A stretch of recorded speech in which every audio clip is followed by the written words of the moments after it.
Ya, RUU Kementerian Negara itu sekarang sedang dibahas di Balik DPR dan telah disepakati akan dibahas sebagai usul inisiatif DPR yang nanti akan diputuskan dalam rapat paripurna dan kemudian draft perubahannya itu akan disampaikan kepada Presiden dan Presiden akan menunjuk counterpart dari pemerintah untuk membahas RUU itu bersama-sama dengan Balik DPR dan fokus perhatiannya adalah perubahan pasal yang mengatur tentang jumlah kementerian negara.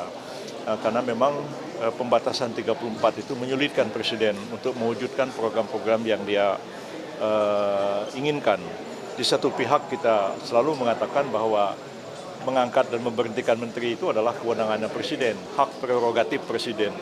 Tapi bagaimana Presiden mau mengangkat menteri kalau misalnya kementeriannya tidak ada? Jadi dalam bahasa Belanda itu ada Amtsdrager namanya, ada jabatan, ada pejabatnya.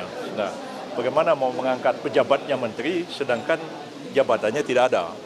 Sekiranya Presiden menganggap perlu menangani satu kementerian khusus, misalnya dalam menangani bidang-bidang tertentu yang selama ini tidak ada.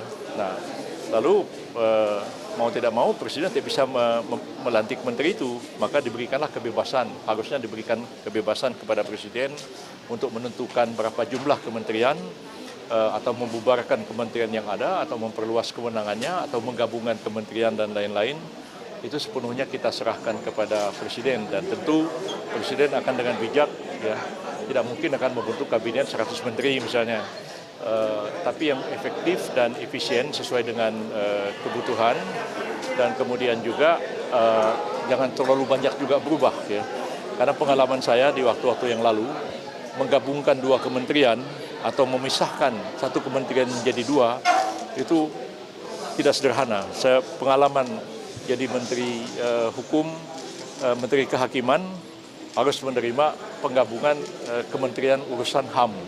Maka jadilah Departemen Kehakiman dan HAM pada waktu itu perlu proses menyelesaikan itu. Download Tribun X sekarang, menghadirkan lokal menjadi Indonesia.